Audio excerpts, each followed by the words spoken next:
आली दिवाळी, गेली दिवाळी. कधी दिवाळी आली आणि कधी गेली कळलंच नाही. एकदा येऊन गेली का परत पुढच्या वर्षी दिवाळीचे वेध लागतात. आता कुठे पण गेलं का कुणी पण म्हणतं, अरे बापरे, खूप लाडू खाल्ले काय माहिती, खूप चिवडा खाल्ला काय माहिती, किती तब्येत वाढली ही. पण तसं काही नाही आहे बरं का. प्रत्येक स्त्रीची तब्येत दिवाळीनंतर वाढते. त्याला रिझन हे आहे की ती खूप मोठ्या स्ट्रेसमधून गेलेली असते. जसं दिवाळी आली का घर आवरा, हे करा, ते करा, फराळाचं करा, रिलेशन जपा, या गोष्टींमध्येच तिची अख्खी दिवाळी निघून जाते. तिच्यासाठी मात्र थोडासा वेळसुद्धा राहत नाही.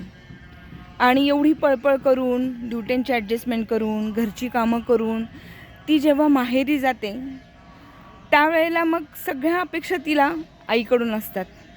आईने स्पेशल ट्रीटमेंट द्यावी, आईने खूप पॅम्परिंग करावं. आणि हो, सगळ्यात महत्त्वाचं म्हणजे ती आईशी खूप भांडते. कारण थँक्स टू गॉड देवाने आई बनवली आणि तिच्याकडून खूप साऱ्या अपेक्षा ठेवल्या. खूप भांडणाचं ओझं, खूप मनातल्या गोष्टी आपण आईशी बोलत असतो आणि ती निमूटपणे सहन करत असते. जगात अशी कुठलीच व्यक्ती नाही आहे की जी आपल्यावर आईसारखं प्रेम करू शकते. फक्त एकमेव अशी व्यक्ती आहे की ती आई, जी देवाने बनवली आहे.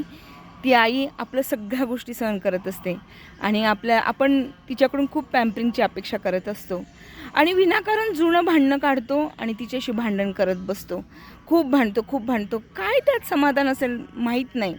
ती निमूटपणे त्या गोष्टी सहन करते आणि तिकडनं आल्यानंतर मात्र आपल्याला खूप वाईट वाटतं. आपण ज्या वेळेला आईकडून परत आपल्या घरी येतो तेव्हा आपल्याला खूप वाईट वाटतं की आपण तिच्याशी भांडलो.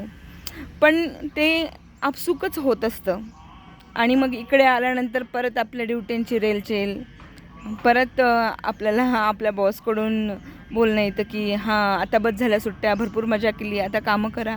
अरे आम्ही कधी रिलॅक्स नव्हतोच. माझी नाही, सगळ्या बायकांची ही कंडिशन आहे. आम्ही कधीच रिलॅक्स नसतो.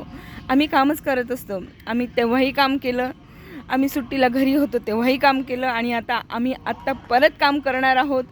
एवढी चिडचिड करून दिवाळी केली, परत पुढच्या दिवाळीची वाट बघणार आहोत, परत तेच रिपिटेशन होणार आहे. स्त्रिया खूप छान असतात, खूप स्ट्रगल करत असतात. सगळ्यांनी स्त्रियांना खूप समजून घ्यायला पाहिजे. हीच अपेक्षा. हॅपी दिवाळी.